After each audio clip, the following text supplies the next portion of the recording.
Haley, I'm so grateful to have you with me today. We just got off like this awesome little call we had on your end, and I enjoyed it. So thank you for having me do that. Um, I want you to share with everybody first a little bit about yourself, Haley. I was able to connect with you briefly before this, and so if you could just open up with what you're doing to help others, and we can go back in time and figure out how you got to where you are today.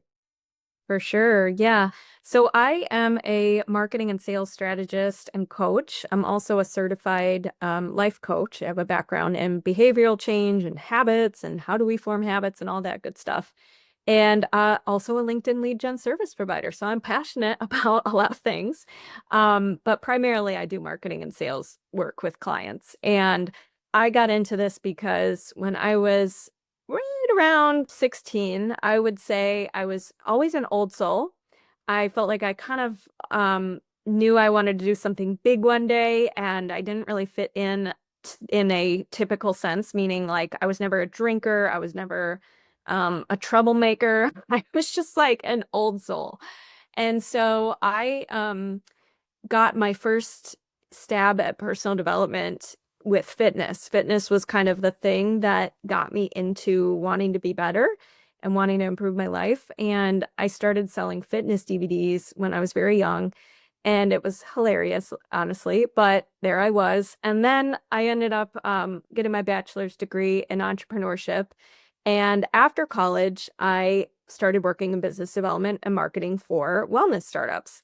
And I was living in Los Angeles and just working a lot because if you've ever seen a startup and the behind the scenes of a startup, it's very messy and a lot going on. And at the same time, though, it was so great because I was being challenged to figure things out that actually ended up benefiting me as an entrepreneur because I learned so much about marketing and sales and how do you get a team on board and all of that kind of stuff.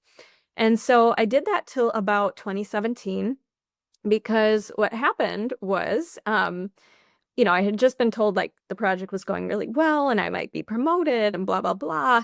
But then one day everybody got let go on a Zoom call. And I realized that they were going to not be able to open for quite a while and some things changed. But I realized that all these businesses that I had worked for along the way, none of them were perfect. None of them had it all figured out. None of them were fully ready to launch. And so I kept kind of putting off having my own business because I thought, I have to be ready. I have to have the experience. I have to have everything lined up. I have to be perfect. And no, none of these companies were. And I realized, no, you just have to start. So in 2017, I started working individually with business owners on their marketing, their sales, how to put themselves out there. And I've been doing it ever since and started the Health Coach Nation podcast, which you were just a guest on and a fabulous guest on. And that is what I do to this day. Yeah, so that's a lot to dive into. I'm just curious. So you started with like fitness DVDs, I guess is that what it was? And this is Yeah. when you were a teenager? Yep. Back in the day, I had to have my parents like sign the paperwork and like and I was selling it to neighbors and, posting like fitness, things. And I mean, I'm sure people were like, who are you to do this? And I did get a certification in personal training. And in college, I did personal training and nutrition consults because I had a nutrition cert at that point. So I did, get some credentials at some point, but it's just like a funny little time. That was your first venture then, correct? Hmm. Right? Yeah. Yeah, Did you enjoy it? Did you learn a lot from it? I did. Oh my gosh. And what's funny is like I feel like that was such a gift. And growing up, I also did auditions because I was a singer and I did some acting and like I did a lot of different hobbies when I was growing up.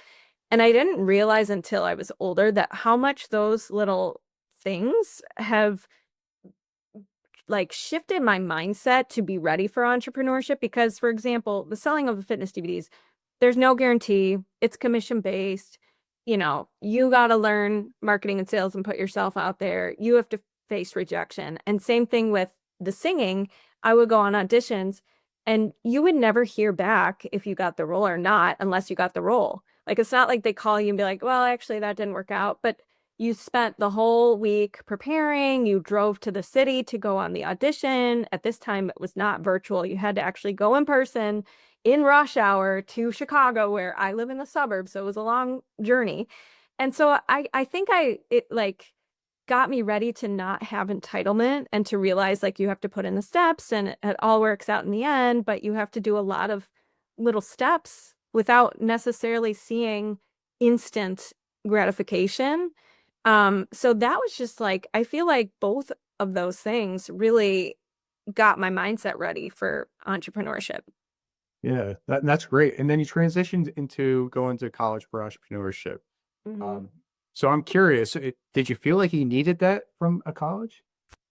Well, I did want to go to college just because, probably because of group, just what everyone else was doing. So Mhm. whether that's the right choice or not, I don't know. But um, what happened was my college counselors did like a personality test or whatever, and or made recommendations, and they were like, "We think you'd really like this school, Loyola Marymount in Los Angeles." And I went to visit and I was like so into it. And I didn't know what I wanted to do, but I did know I wanted to be a business owner. And they had an entrepreneurship program, which is pretty rare. Like, I mean, it's becoming more common, but I was like, I have to do this. And what's so interesting, do I think you need a degree in entrepreneurship to start a business? No. I mean, obviously, we live in a time where you can learn so many things from podcasts, from YouTube, from mentors, from just real life work experience. But for me, I I thrived in college and I had amazing opportunities that I don't think I would have had, meaning one of my professors, it was a school where the class sizes were, you know, not huge. Like it was kind of a smaller school.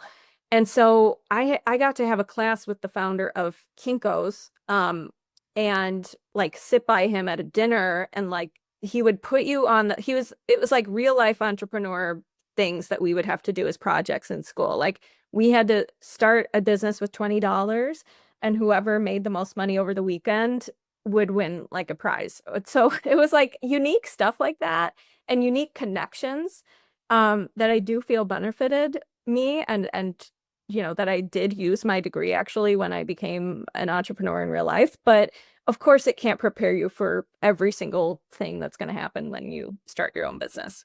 Right. And that is pretty cool. I'm glad you share that because that's a great experience that you got to have in that class. For And sure. yeah. But I also know that a lot of people tell you to just get out there, right? And um that's what you have to learn. You just hit the streets and just figure out the hard way. Yeah. And so you had like a foundation in a sense. So first you transitioned from, doing DVDs and sharing how to exercise and stuff. And then you went to entrepreneurship at college, get a degree.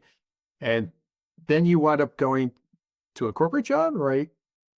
Yeah, I mean, I wouldn't call it corporate because it was very much a startup environment. Yep. So it was very small team, a lot of virtual work. Like I was before COVID times, I had only known having a virtual job because all these startups couldn't afford to have an office space. So I don't know if I call it corporate, but yes, a more typical job, you know, where you clock in and, you know, team and all that.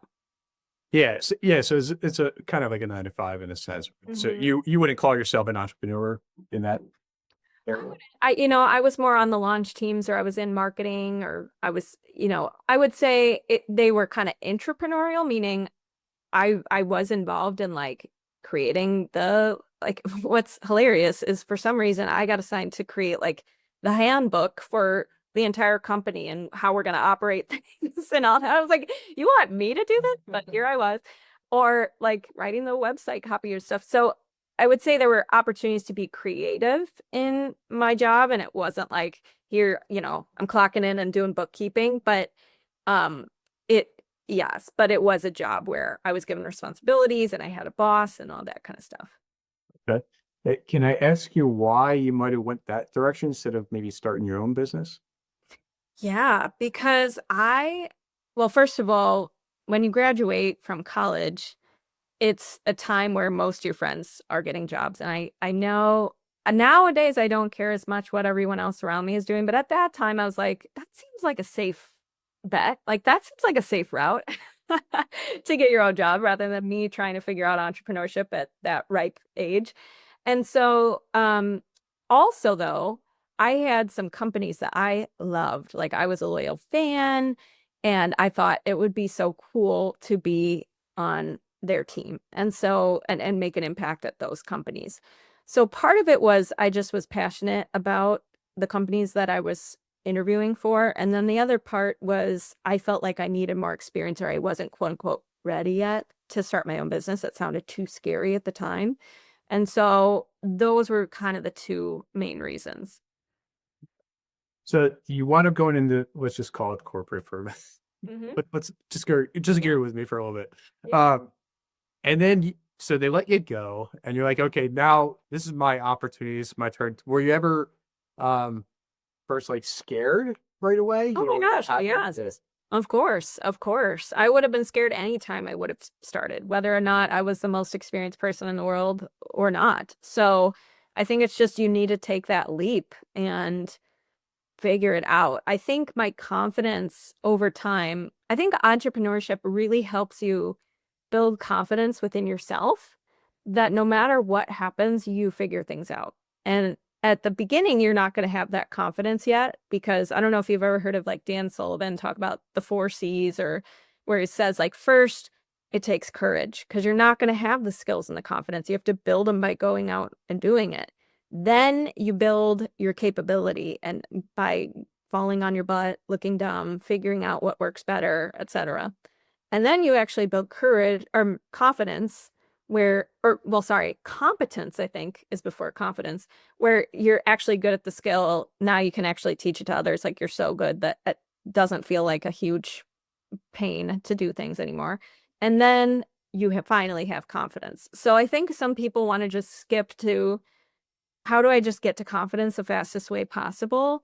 And I think for me, I had to realize that it's got to be a process and I can have little side projects or jobs along the way, which I did do some subcontractor work while I was building my competence and confidence. But eventually I started to realize like, okay, this is a real business. I know what I'm doing now. Like, that kind of thing. And there's always still things I'm figuring out, of course, as you grow. But um, there came a time when I like trusted myself enough where I was like, okay, this is for real. yeah. And so, how do you feel like when you got to that point? What did it feel like, or what said that this is for real and I can move forward? Well, part of it was just more consistency. Like in a business, you never know 100% every month I'm going to definitely generate this much revenue.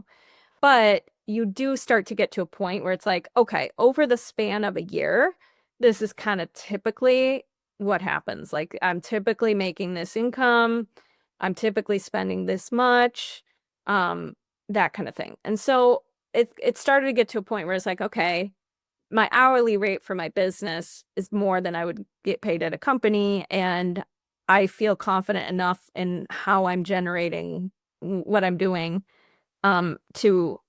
to not do anything else and just focus on this full time. So, I mean, part of it, I think too, it's more of a traits thing too. Like you develop traits like sales skills or traits like public speaking or things like that to where you're like, I know that even if this avenue stops working, I can transfer these skills and I can make money with these skills. And no matter what, I think I can like fend for myself. So I think that's kind of what happened. Yeah, so you kind of set yourself up to say, okay, I can exit, right? Mhm. So would you say that would that be the same for everybody? Like to have, like, just say it was a number? No, no. Yeah. Everybody's such a different personality type and thrives in different environments. Like for me, I'm pretty like I like to be safe. I like to feel safe and secure. And there's a lady named Carissa Dorado who was a guest speaker in my program.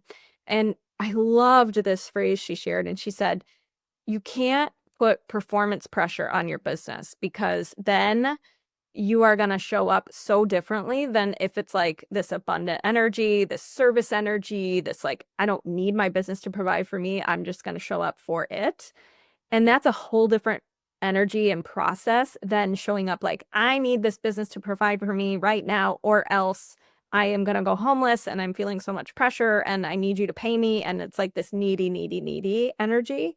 And so for me, I didn't want to be in that energy. And I think a lot of people actually, some people, small percentage of people thrive in that energy of like, I got to figure this out, burn the bridges, or what's the Tony Robbins quote? That's definitely not what it is. It's like burn the boats and just figure it out and give yourself no plan B and blah blah blah. Whereas I'm like, that just makes me shut down, like, or Yeah. act weird. Yeah. So no, it's different for everybody. Yeah, and I agree. So we're all gonna have to come to that point sometime in our lives where we're gonna have to, if we're gonna be an entrepreneur, we're gonna have to just say, okay, it's time for me to exit because I feel like I'm at this level, right? And so, do you feel? I'm sure I already know the answer here. You don't feel like you're capped out. Like you just want to keep growing, kind of just keep moving forward, see what else you can do, and how many more people you can help. For sure. Yeah. Yes, because over time, you build your capacity to be able to serve more and be more effective and be more efficient. So it's not to say that you can stay with one offer the entire life of your business. Like I do private coaching, I have a small group and private hybrid program, and then I have a membership. And I did not start out that way. I started literally with just private. Then when I was hitting capacity with that, I expanded to the group and private. And then only about 2 years ago, I started my membership. So I think that you can always increase your capacity for more private clients and raise your prices and be very, exclusive and scale that. You really can. I think a lot of people say, oh, you can't scale a one-on-one work, but you could just raise your prices. There are things you could probably do to scale it more. But anyways, I think that I have some great offerings that I feel confident about, and I want to help as many people as I can. Yeah. So how are you always trying to become better? Like, just level up even more. Do you go to Mhm. events? You try to meet with other coaches or whatever that you would consider maybe a higher level than you? So when you say get better, do you mean like get better as a business owner or personally or? E Either or, right? You wanna excel somewhere, right? So how are you growing? Are you picking up a book? Are you listening to Oh yeah. podcasts, Okay. stuff like. Yeah. So I usually have a mentor at different phases of my business and or a coach or a course I'm in. So I do invest like in courses or group programs or things like that. Um, I also really enjoy podcasts and books. I'm an audio person though, so I will never just like sit down and read a book. It has to be, I'm a very auditory learner. And then the other thing would be like, I just see all of this as a game and how much, like, how can I keep leveling up? And it's the same thing with working out, which I think has transferred in my business. Like, I love to see progress in how much weight I can lift or that I was able to do more reps this time or whatever. So it's the same thing in business for me. That's what keeps me motivated. And the other thing I would say is how I continue to level up is not being extrinsically motivated and needing validation outside of me, but more so I'm very intrinsically motivated. Like I want to help my clients and I want to help them make a bigger impact with their audience, but I want to be the kind of coach and set the traits and set the example and like be there for that. Like it's important to me to um be growing myself so that I can better help them. So it's not like I need extra someone cheering me on or I need accountability. That word to me is like, okay, well, we got some work to do internally if you need a lot of external accountability, things like that. Yeah, some people do need that. So, yeah, I mean, if they do, then use it. But, yeah, so it sounds like you want to show up to your clients as much as possible, and if you feel like you can't provide them enough, you wanna go ahead and find that information somewhere to bring it to them. For Is that sure. right? Okay, Yeah. great. That's awesome. So how does somebody connect with you and learn everything that you have going on to help others? Yeah, well, thank you again for having me. You can check out the Health Coach Nation podcast, which is business tips for coaches and entrepreneurs. Even if you're not a health coach, you'll still get some benefit out of the podcast. I do also have, if you're somebody who's listening who struggles with, probably we all do, time management, planning your week. How do I prioritize my top important things? How do I follow through on what I am saying I'm going to do? I have a free weekly planning system. It's at haileyrowe.com/time planning. It's all one word, and it breaks down the steps to how to conquer your week and be more productive. And then haileyrowe.com is my website, and I'm on Instagram at Hailey_Rowe. Awesome. And so I have one question I ask everybody on here. So, what are three key things you learned and used along your journey? Three key things that what? You learned and used along your journey. Okay. Yeah. So the first thing that I learned is, and this is from Jen Riday, but I'm very big on cognitive behavioral therapy and like that methodology. And she taught me that we have facts in our life or world. We have thoughts about those facts.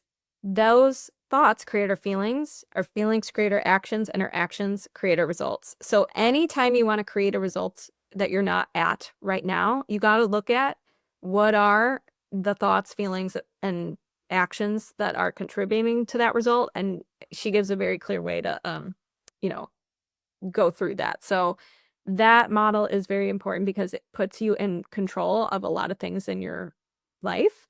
But at the same time, it also says there will be facts or circumstances outside of your control, but you get to decide how you think and feel and respond to those things. So that's the first thing. The second thing I've learned is how important it is to um, have volume in your business. Meaning, like, I think a lot of people start and have the expectation, like, oh, if I do one podcast, I will have a client from it. Or if I do a couple posts, well, people are going to discover me. And my thing is, I think you have to put in a lot of reps. And I think it is about volume and refining the volume, of course, and quality over quantity. But if you're just inconsistent and dabbling here and there, I don't think you're going to make it in business. And then I think the third thing that I've learned is seeing sales as an invitation and as a partnership with someone, and something where it's a two-sided conversation where you're hearing what someone needs and truly seeing if you can provide that, as opposed to how a lot of people see sales, which is I have to convince people, I have to beg people, I have to ask people for money. I think that mindset would keep me, if I would have had that this whole time, I think I would have refrained from like selling or feeling good about sales. And so shifting my mindset to really being curious, being about the other person, asking good questions, um, and seeing it as an invitation instead of like a pushing thing. That's been helpful. No, that's awesome. So you want to provide value to that person. Yeah. Instead of just looking at a transaction. Yeah. Yeah. I like that. So that I would feel the same way. So Haley, it's been great connecting with you. I'm glad I was able to go on yours. You came on mine and, let's just stay connected in the future and see where we go. Thank you. Definitely.